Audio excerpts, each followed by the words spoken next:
There are no wrong answers here. And the whole interesting part is that it's difficult to decide because you like so many. Well, you've got to make a choice. That's true in life. So it's very much of a as you live. It's a learning tool in the sense that you can play it. If you want to play Oprah Winfrey or Britney Spears, you can put that down. And some of our students are doing that in the project. They'll put Donald Trump and they'll analyze the profile. In fact, as part of one of the applications, you'll see the 4 principles are applied to, in your case, you will be talking about Iacocca or Walt Disney. Walt Disney. But the key is, by playing this repeatedly, you can change your thinking pattern to mimic. You know, if you want to be like Bill Clinton, well, you put it like Bill Clinton and look at his, not only leadership, his ethical balance, but look at Jimmy Carter, and you can see the difference.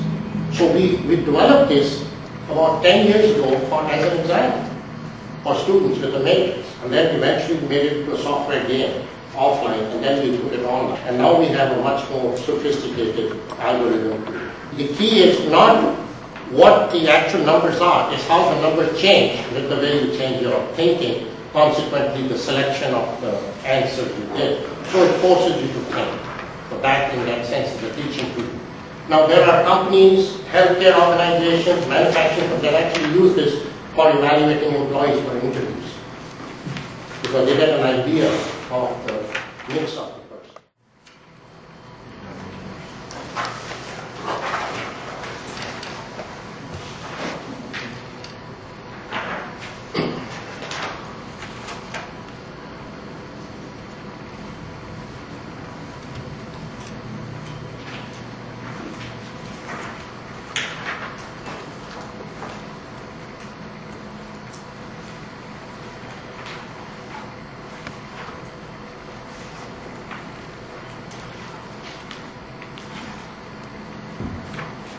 Really, if you look at action, then you will understand leadership. But does leadership occur in a vacuum? Certainly not.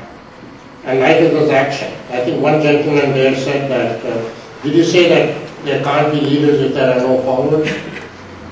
Somebody said that. Well, I say that there can't be leaders if there's more than, there's a whole bunch of people. So there are many archetypes in the world. And I'm using the archetype as, to me, a type of person. It's kind of like Plato's forms, from which individuals are made. You have a form, like a cookie cutter, and you make a whole bunch of people. So there are some cookie cutter similarities between different types of people or archetypes who act in different ways. We started with a list of 40 or 50 archetypes. A businesswoman, a politician, a leader, a manager, a follower. And we started analyzing these and looking at their attributes. And over time we realized that we could reasonably represent the universe, everybody in this room for example, with 6 people. Now every individual is six archetypes. Now every individual is unique. So it's like saying, that the average of this class is, or this room is 5 feet 11 inches. Well, none of you may be 5 feet 11 inches. So we say here's the leader. Nobody may be exactly like the prototype or the archetype, because every individual is a mix of various archetypes. Somebody who's a leader has other elements of thinking, but they act not as a leader. Bill Clinton, great leader in one way, forget his ethics for a minute. But talk about leadership skills. He's a great leader when he's facing the camera talking to people. When he goes home, do you think he's a leader or a follower? So he may switch to being a follower, being a trustee, doing what she says. You see, so depending on the situation, people change. And during the course of an action also, an individual changes.